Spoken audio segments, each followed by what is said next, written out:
As Julianne takes you through a fast forward of our takeoff from Sulawesi to Borneo, I'll run through a few facts for you. Borneo is the third largest island in the world, and it's a bit odd in that we have a name for the island called Borneo, but there's 3 countries that make up Borneo. 3/4 is Indonesia, 1/4 is Malaysia, and only 1% is Brunei. 23 million people live there. The equator runs through it, and in the Mesozoic era, it was connected to the mainland until the last ice age. The Wallace's line runs through it, which we talked about before, so we were heading to a completely different suite of animals and birds from what we had previously had in Sulawesi. The Borneo rainforest could be 140 million years old, perhaps one of the oldest and most biodiverse rainforests in the world, and there are many critically endangered species because in Sabah alone, over 70% of that original forest is now gone and is the palm oil industry. When we landed in Tawau, we enjoyed a fantastic meal of roti canai, which is one of our favorite Indian meals, or Malay Indian meals. And then we started our stay at the Tawau Hills Park, which you'll learn all about here in a few minutes, with Chavez and his awesome crew. Enjoy. This is a Malaysian jungle. It's a primary rainforest, which means it has never been cut down by humans. We are in Tawau Hills Park, and Tawau is in the province of Sabah, which is on the Malaysian province in Borneo, the island of Borneo.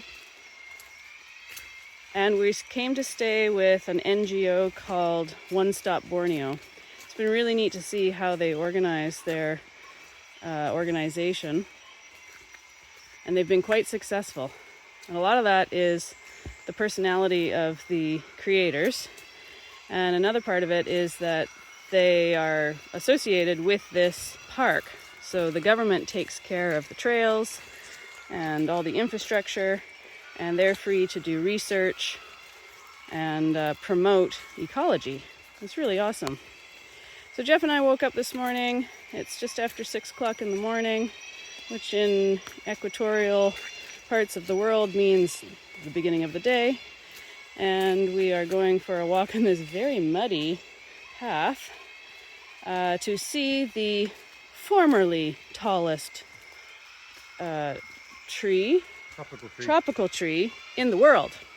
There's since been one found that's taller than it, but it used to be the tallest. How tall is it, Jeff? 88.32 meters. It's amazing. And you can hear all these sounds around us. They sound convincingly like birds or car alarms. They are actually insects. Here's what the top of the forest looks like. The trees are very tall.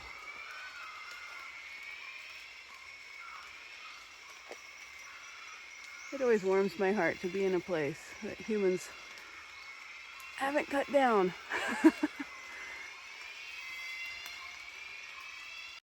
While we were here, we went on an early morning or mid-morning walk, an afternoon or midday walk, and a night walk. And we saw all sorts of cool things like this giant pill bug and that baby little frog, really small frog, and the centipede. And we also saw very pretty flowers like these orchids. And we also saw lots and lots and lots of monkeys and giant monitor lizards, which also swam in the water, which is a little bit terrifying. They look like small logs, that's how big they are. This is the building that the NGO One Stop Borneo uses.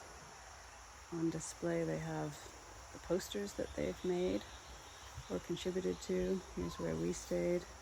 There's rooms here. This one's about fishes. This one's about pitcher plants. Dipterocarps, which I didn't know what that was, but it's a kind of tree. They have these seeds that are kind of like our maples that flutter to the ground. And the now second tallest tree in the tropical world, a tropical tree, is a dipterocarp. Figs, I learned that there are 160 different kinds of species of fig trees just in Borneo. And figs are ever-bearing throughout the year, so they provide food source for all sorts of animals and birds and insects. And each one of these figs has a life cycle with one particular wasp species. They're actually not a fruit. They're an inverted flower. So this fig, for example, the world's largest fig, one particular wasp species would drill a hole through that outer shell, crawl inside, pollinate it, lay its eggs. When the larvae hatch, the males mate with the females, then the males die, then the females exit and go on to find another fig tree. And they live only 2 or 3 weeks. And every single fig species has one particular wasp species that pollinates it. Amazing. The largest flowers in the world are found in Southeast Asia, in Sabah. This is about moths. The bathrooms are down there.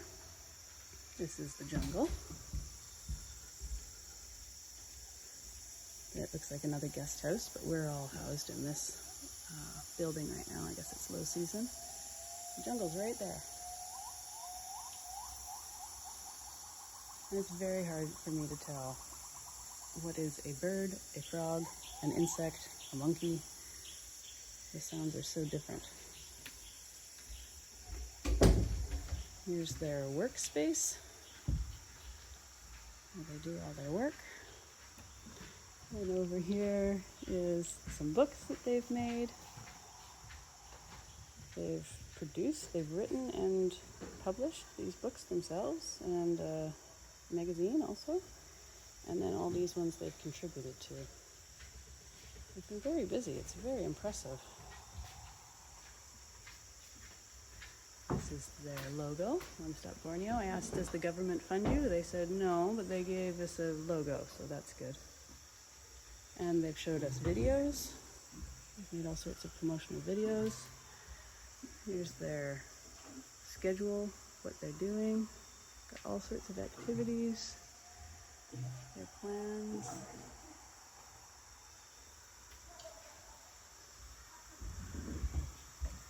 Ooh, primates. We saw some new primates this morning, so I want to study this. We have seen, pig-tailed macaque. That's probably what we saw. And long-tailed macaque. Those ones apparently are, well, they don't look that vicious. That looks terrible.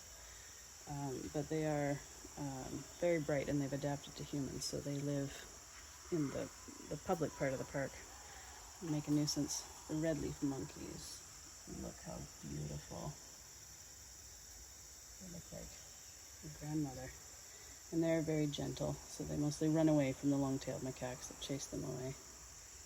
And we saw a gibbon, and there's only one, so maybe it's this one. North Borneo gibbon. They were playing in the trees. Very cool. And then Jeff and I also saw some other kind of ape today, which I'll have to look up later. They've got different kinds of bats. Turtles. We saw this one, the Malaysian flat-shelled turtle. Bats. Nudibranchs.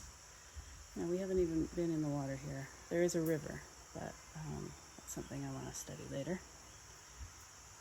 Butterflies.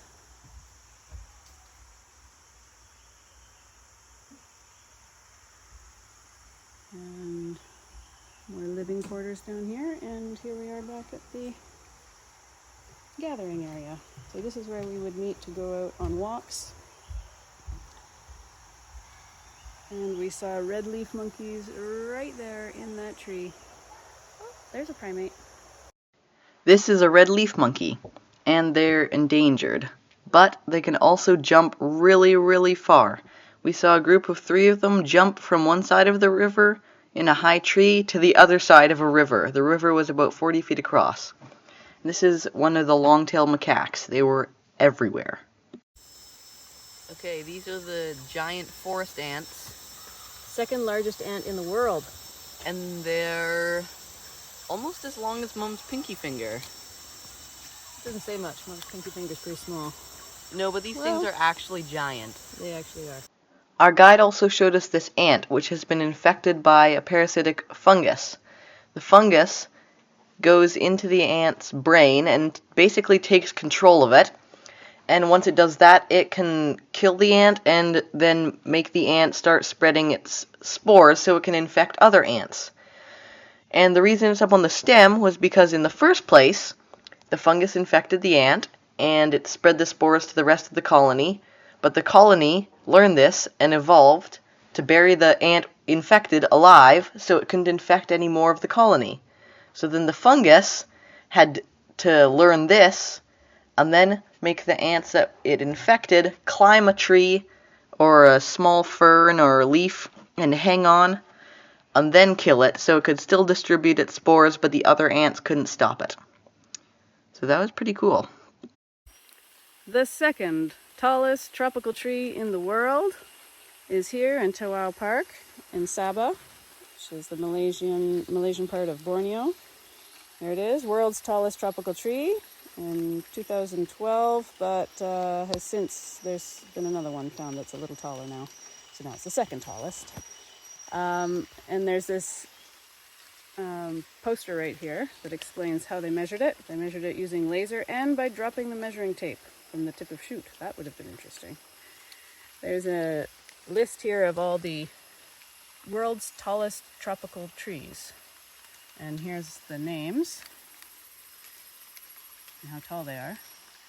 And look at the list of where they're from. Tawau, Sarawak, Tawau,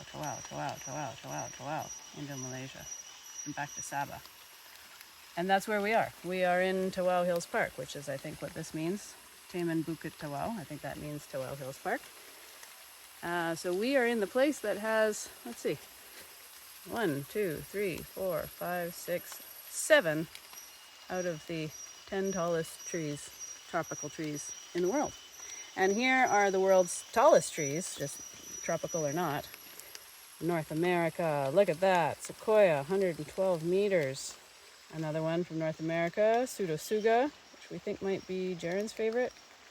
Australia, North America, North America. Australia, North America, Australia, Malaysia, Australia. Which of these things is not like the others? Pretty cool. We then moved across Sabah and into Sepalok, famous for orangutans, sun bears, and the Rainforest Discovery Center boardwalk. We're now in Sepalok at the Rainforest Discovery Center, and we're on the canopy walk. This is just the first tower. We got up to try to get here for sunrise. It's just after 6:15. There's an eagle in that tree, and we can hear gibbons. We just saw a pig-tailed macaque. Got Jeff and Grayson this morning. Do you know what that sound is, Jeff? Gibbons. Those are the gibbons?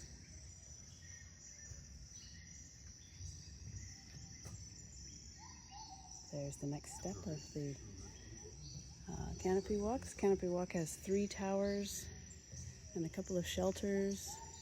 It was built in 2005 in pieces. That's a cool sound. Gibbons look like your typical ape or monkey that you would have as a stuffed animal, like as a teddy bear. They have a big brow, like a Neanderthal style brow, and circular mouth-nose area that sticks out. Got really long arms, and apparently they're the fastest primate through the forest. Now we've been here a few more minutes, and there is pigtail macaques sitting right here on the railing. And there was one that was sitting right here in this tree. There's a group of them, I think. I don't know how many, but they're making a big ruckus as they leap through the trees here. And over here is a mama orangutan hanging there, and her baby in this area.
Oh my gosh. Here come the big-tailed macaques. Hopefully they don't There's come up one here. tiny little baby, eh? You see the ones that are just clinging onto their mamas? Uh-huh. See the little hands? Yeah. They're like really pale. These guys just had an epic battle down there.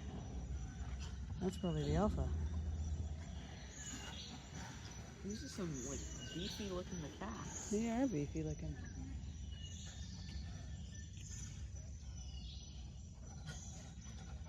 We got up to the tower in time. Army of... We also saw these cute little shy slow lorises, which are actually not slow at all. But they're also small, shy, and reclusive, so they're pretty hard to see. We got lucky.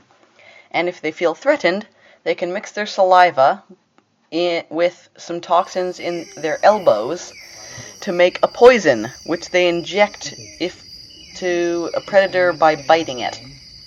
So, don't attack them. On top of that amazing experience, we also saw a massive flying squirrel, a civet cat, finally, and this lantern bug, which doesn't emit any light, and also all kinds of critters like this cool-looking centipede, but do not touch. So I threw 2 darts and this happened. They somehow landed on top. What landed on top of the other one? The funny part is that neither of them are actually on the board. They're both not scoring me any points, but they're in the exact same place. Wow. I think that should score you points. Yeah, I think so Yeah, too. I've never seen it's that. pretty impressive, isn't it? That's Pretty crazy. impressive. Pretty impressive. Also went to a place where there are bears that are the smallest bears in the world. They're called sun bears. These specific sun bears were taken in as orphans because their parents died, and they rehabilitate them and send them back into the wild. So pretty happy story, and they were so cute. During our short stay in Sabah, we were in the rainforest at Tawau Hills Park and Sepalak, and we learned quite a lot about these super diverse rainforests, including this massed fruiting idea. So dipterocarps are the dominant tree species here, and they mass produce their fruits and seeds every 2 to 10 years. In between, they don't produce anything. So the animals eat mainly figs, which makes figs a really important food source for them. But every 2 to 10 years, and scientists still don't really know what triggers their massed fruiting, all the dipterocarps will produce en masse lots of seeds, so the animals can't eat all of them, and ensures that some of them survive. But the animal species have adapted to this, so animals like the bearded pig, for example, they wait until one of these fruiting seasons comes, and then they have all their babies. We also were really impressed by all the massive trees, like we talked about the second tallest tree in the world, or tropical tree that we saw at Sepalak. And this picture also shows you size comparison of some of these big trees. The one that we saw at Tawau Hills Park was 88 meters for your comparison.